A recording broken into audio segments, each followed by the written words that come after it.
Spoštovana Ptujlik publika, po nekaj tednih se vračamo nazaj v videobloge Ptujska obvoznica. Zahtevamo Ptujsko obvoznico, ker ne gre zgolj za neko cesto, ampak za naše mesto. Z nami je gospod Mitja Krapša.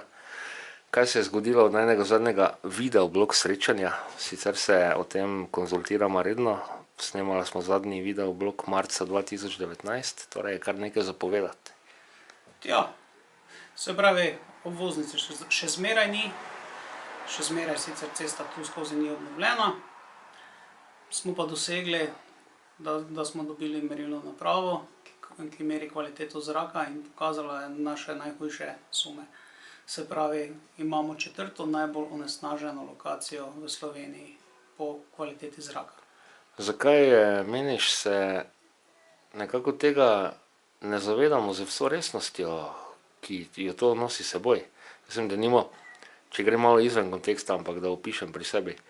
Pogosto hodimo v Beograd in nekaj tednov nazaj sem videl, da ima Beograd uradno najbolj onesnažen zrak na svetu. In da sem to denimo tam zaznaval.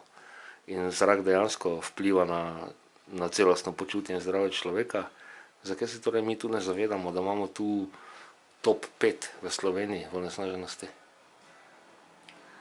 Ne vem, kako se oni predstavljajo turistični biser z onesnaženim zrakom. Jaz si ga ne. Ja, zdaj, ko si rekel, se jaz tudi večkrat sprašam, čeprav bi tudi mogoče nekdo rekel, ja, ok, kemično ni onesnažen, ampak ko ob večerih perutnina zasmrdi staro mestno jedro, je to turizem killer številka 1, mislim. Ja, pa no, vsi vemo, to je en od velikih turizem killerov, kot praviš, ne? Zakaj pa ni rešen? Poglejmo donacije za volitve županov. Pogledamo donacije nazaj, pa bomo videli, zakaj ta problem ni rešen. Torej, dejansko gre za eno umetno vzdrževano stanje slabega. Ja, mislim, da ceneje donirati, kot pa plačati filtre. Zdaj, da se vrnemo k konkretnemu reševanju problematike, kaj predlagate, da se dejansko to spremeni, ker čisto tako, če še dam eno podvprašanje, kaj ste občutili prebivalci tega dela Ptuja? Še enkrat poudarim, to je problem celega mesta, ne samo enega nekega zaselka na Ptuju, da ne ljudje misli, prebivalci, ja, ok, to se naj oni tam ukvarjajo s tem. Kaj ste občutili v teh tednih, ko je zaradi tako imenovanega lockdowna bil izostanek prometa? Kakšna razlika je bila občutna? Razlika je nepopisna. Naenkrat v roku 2 dneh smo imeli sveži zrak. Nobenih treslajev več, lahko smo se naspali kot ljudje. Začelo se je življenje, tako življenje brez privoščil Ptuju. Ne pa umiranje zaradi prometa in se pravi dušenje v prometu, kakršnega dejansko to stanje povzroča. Zdaj ura tam okoli 23 in mi dva pri snemanju teh videoblogov namerno vedno odpremo okno, da se vidi vsake toliko časa, en šlepar gre mimo. Torej, zdaj pa se vrnimo nazaj konkretno na to merilno napravo. Kaj njeni rezultati de facto pomenijo za vse nas, ker seveda, če zmeri merilna naprava na območju spuhne slab zrak, je to jasno, da ta zrak gre tudi v center mesta in dalje. Ja, ampak se pravi, imamo merilno mesto tudi v centru mesta in tam so rezultati bistveno boljše. Zdaj spuhla neke strašne industrije, ki bi onesnaževala zrak, nima. Kurišča niso nič drugačna kot v centru mesta, se pravi, edini vir tega onesnaženja je promet. In če pogledamo na začetku, v februarju, ko so prišli prvi rezultati merilne naprave, so imeli to debato tudi na mestnem svetu in so temu pripisali, ja, inverzija, ono, ne. Se pravi, sedaj. Če skočim jaz besedo, se tu ni kotline, tako da te inverzije oziroma to, kaj je nekako se krivi za slab zrak v Ljubljani, da je gori kotel, pa to tu ne prije poštev. Ja, no to je bila izjava strokovnjaka, se pravi, ki vzdržuje merilne naprave in oni so ga imeli tam, mislim, da je bil gospod Lešnik. In to je bila njegova izjava in zdaj jaz se s strokovnjakom Arsota ne morem iti, da bi ga demantiral ali karkoli. Lahko pa vidimo, se pravi, imamo pa naše okolje, mesečni bilten Agencije Republike Slovenije za okolje, april 2020. Torej, zdaj se dejansko na nekih konkretnih parametrih meri tisto, kar se že leta in leta čuti na počutju. Ja. Se pravi, imamo 22 prekoračen, Ja. ne? Na mesec? Ne, doslej v tem letu, ne? Aha. Se pravi, Spuhla ima 22 prekoračen, Ptuj jih ima pa 14. V glavnem, ti podatki kažejo, da smo precej bolj obremenjeni z slabim zrakom kot center mesta. Ja. In se pravi, pri nas drugega izvora ni kot promet, drugega resnega izvora.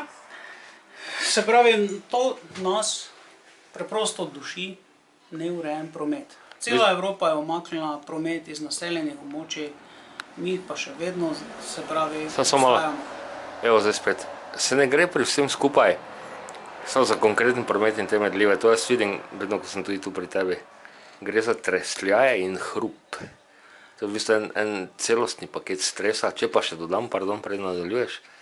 Danes sem tudi, ko je res fajn zahajcalo vreme, do Spuhle zavohal gajke. Tako da poleg že onesnaženega zraka, ta onesnaženost prometna se dejansko niti ne zvoha, tako sprve bomo rekli. Čuti se kot neka teža. Ker prekriva, ne? Ja, prekriva, kot nek smrad se v bistvu ne manifestira. Zdaj pa se je združilo še smrdljive gajke plus to. Tako da, kako je suma sumarum počutje v Spuhli, ko se to skupaj sešteje? Mislim, da je Spuhla odpad Ptuja. In tako nas tudi Ptuj tretira. Tako imamo tisto slepo črevo tam dol. Ja.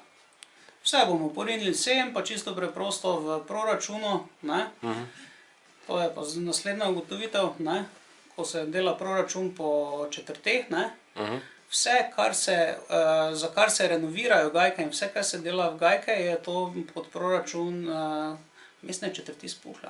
A ja, ni to skupaj? Ne, to je, se pravi, lahko gremo za nazaj pogledati, pa bomo videli, da dejansko tudi tu že še ena kršitev integralnega izračuna proračuna že leta. In če izvzamemo gajke in gremo gledati v zadnjih 10 letih, kaj se je investiralo v katero mestno četrt, bomo prišli do zelo diskriminatornega izračuna. Predlagam, da si zdaj še to mašino na terenu pogledamo, merilnik kvalitete zraka. Ja. Pa rečemo še kak zaključek k temu današnjemu videu. Tako, spoštovana publika, prišla smo na teren, zna se zgoditi, če bo vmes kak šlepar, da bomo se morala ustaviti, ker je res tako ropota. Torej, tu je ta čudežni stroj za meriti onesnaženost. Točno tako. To je ta čudežni stroj, ki je bil prej v centru mesta. Samo, evo me. Sedaj pa je prestavljen v Spuhlo. Centru mesta je pa v Arsupa.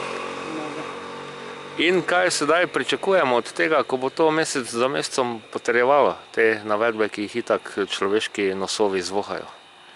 Pričakujemo to, da se bodo ljudje začeli zavedati, da enostavno promet v urbano okolje ne sodi. V bistvu mi Se pravi želimo, tudi obvoznica, sem kaj, mislim, tu skozi nima kaj iskati. želimo povedati tudi med ostalim, da tu ne gre pač za neko muho ali izsiljevanje neke skupine ljudi, nekega dela mesta, ampak za problematiko celotnega mesta. Jaz mislim, da kot vsi ostali imamo pravico do normalnega življenja in zdravega okolja. In to potrjuje, da nam je kršeno. Dobro, to je bilo za nocoj. Kaj bo naslednja tema, ker zdaj se spet kmalu dobimo, da ne bo leto pa pol vmes? Počakajmo, da vidimo, kakšen bo razvoj dogodkov. Dobro, lahko noč in naj bo čim prej zadeva rešena. In poudarim slogan te akcije, ne gre zgolj za neko cesto, gre za naše mesto. Lahko noč.